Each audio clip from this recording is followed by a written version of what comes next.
नाज़रीन, बुत शिकन हीरोज़ से हमारी बातचीत चल रही है और ब्रिगेडियर रिटायर्ड आज़म अफंदी साहब भी हमारे साथ मौजूद हैं।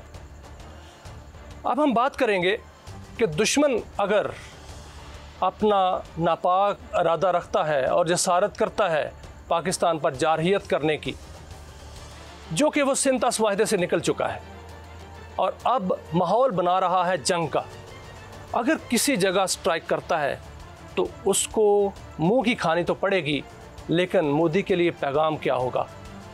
तो हम पैगाम क्या देंगे अपने पाक फ़ौज के ऑफिसर्स को, जवानों को और मोदी की फ़ौज को? ब्रिगेडियर साहब, जारहियत होती है तो फिर पाक फ़ौज के जवानों को और पाक फ़ौज के ऑफिसर्स को क्या पैगाम होगा? देखिए जी, पाक फ़ौज के जवानों को, अफसरों को कोई पैगाम का ज़रूरत नहीं है। ये ऑलरेडी जो है ना 20 साल से जंग में हैं। जो कल कप्तान थे वो आज जनरल हैं। इनको हम कहते हैं वॉर वेटरन्स। तो वॉर वेटरन को आपने कोई पैगाम देना नहीं है, वो ऑलरेडी रेडी है। इस वक्त भी हमारे हर दिन कोई ना कोई बच्चा, यंगस्टर शहीद हो रहा है। दूसरा देखिए, हमारे अपने बच्चे as officers, as general officer army में हैं, एज यंगस्टर्स और मास पर है। तो एक तो ये बात है कि इंडियन आर्मी को ये समझ रही है, लेकिन उससे जो ज़्यादा ज़रूरी है, इंडियन आर्मी का विंटेज जो इक्विपमेंट है वो 80% पुराना है। They are not fit to fight.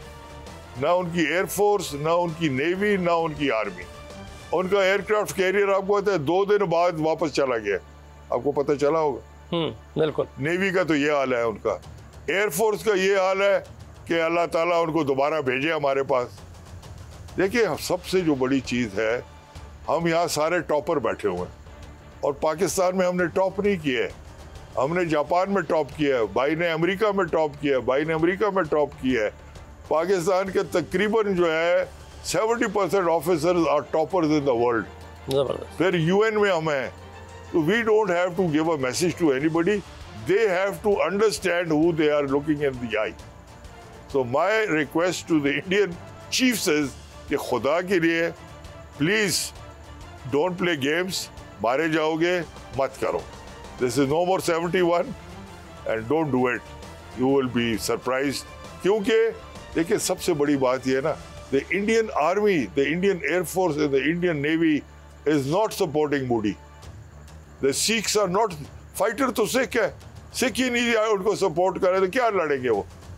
तो अल्लाह करे कि उनको समझ आए, लेकिन हमारी दुआ भी है कि अल्लाह करे आ जाए, ताकि वंस एंड फॉर ऑल हम इस मसले को सेटल कर दें, ताकि ये जो बार बार हमें डरा रहे हैं ना, एक ही बार इसको सेटल ताकि ख़त्म करें। कर्नल साहब, मोदी फ़ौज के लिए आपका क्या पैगाम है? देखिए जी, जहाँ तक फ़ौज का ताल्लुक है, वो जैसे ब्रिगेडियर साहब बता रहे थे कि हम तो जिस दिन से हमारी तो पुश्ते हैं फ़ौज में। मैं जो है ना 4वीं 5वीं पुश्त हूँ फ़ौज में। तो फ़ौज जब यूनाइट हो जाती है, ख्वाह वो सर्विंग हो या रिटायर्ड हो, और फिर वो फ़ौज जिसमें जज्बा हो और पैशन हो, फ़ौज के लिए भी और इज़्ज़त के लिए भी और मुल्क के लिए, ठीक है। तो इतनी स्पिरिटेड फ़ौज को डिफीट करना आसान काम नहीं है। जैसे ब्रिगेडियर साहब कह रहे हैं 71 was a different issue all together. वो घर की बात थी, ठीक है, जो अब सारी दुनिया पे आया होगी। तो हमारी फिर वही बात होगी कि जी बजाय इसके कि मार खा के आप फिर उस बैठ के टेबल पे बात करें, तो अकल का दामन पकड़ें, होश के नाखन लें और ज़रा एक दफ़ा फिर सोच लें। और अगर कुछ करना ही है तो फिर वही बात फंदी की कि फिर आ जाएं और इस चैप्टर को एक दफ़ा हम क्लोज़ कर दें, ताकि वो भी सुकून से है, हम तो खैर वैसे ही सुकून से। ब्रिगेडियर साहब, क्या इंडियन फ़ौज लड़ने के काबिल है?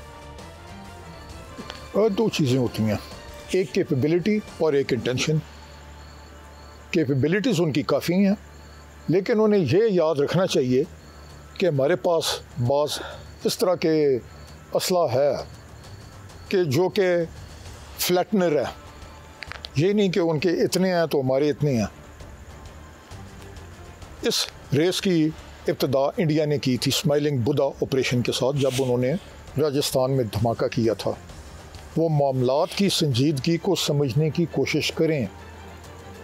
ये डेकोरेशन पीसेस नहीं हैं जो पाकिस्तान में हैं, लेकिन अगर ज़रूरत पड़ी पाकिस्तान किसी किस्म की एग्जिस्टेंशियल थ्रेट अगर आती है, उसका मुकाबला करेगा with whatever we have with us, चाहे ग्राउंड पे हो, चाहे एयर में हो, चाहे नेवल हो, चाहे सी बेड में हो, चाहे स्पेस में हो, इलेक्ट्रोमैग्नेटिक स्पेक्ट्रम हो, साइबर थ्रेट हो, कोई डोमेन, चाहे इकोनॉमिक वॉरफेयर हो, जिधर भी वो मुकाबला करेंगे, पंजा आजमाई करेंगे, इंशाल्लाह पाकिस्तान को तैयार पाएंगे। हाँ, एक चीज़ याद रखें, कोई ऐसी गलती अगर वो करती हैं कि जिसकी वजह से इंडियन सिविलाइजेशन के तबाह होने का ख़तरा है और उनकी जितनी भी पिछले चंद दहाइयों की मेहनत है वो ज़ाया हो जाएगी,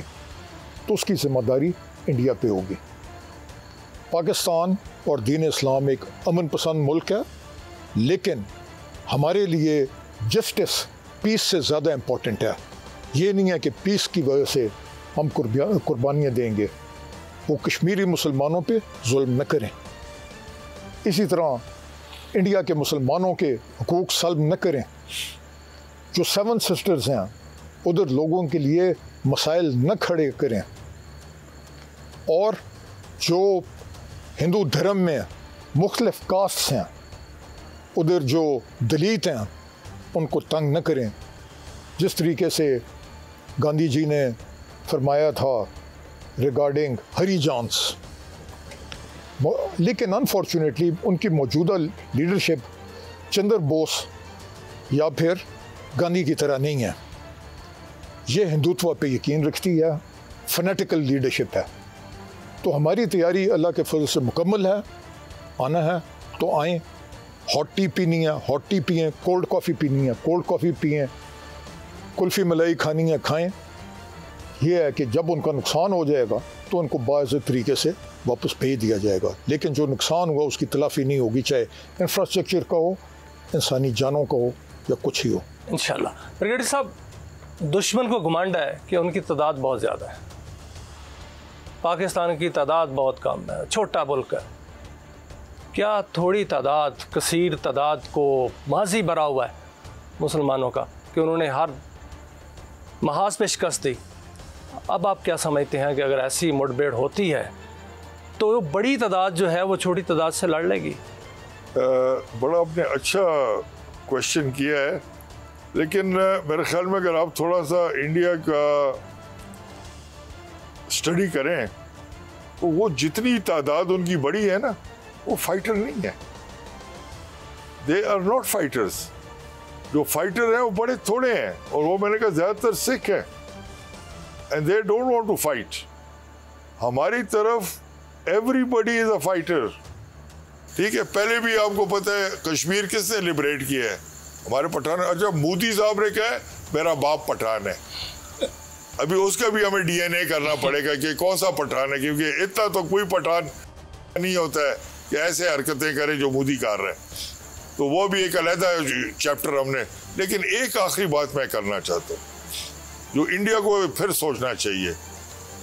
मर्दों से तो बाद में लड़ाई होगी, आप यकीन करें हमारी जो इस वक्त ख्वातीन है, बेशक इंडिया अपनी बेस्ट फौजी भेजे, हमारी बेटियों के साथ आके ना कोई भी मुकाबला कर ले, फायरिंग का कर ले, नेज़ाबाजी का कोई भी कर ले, तो खुद उनको पता चल जाएगा।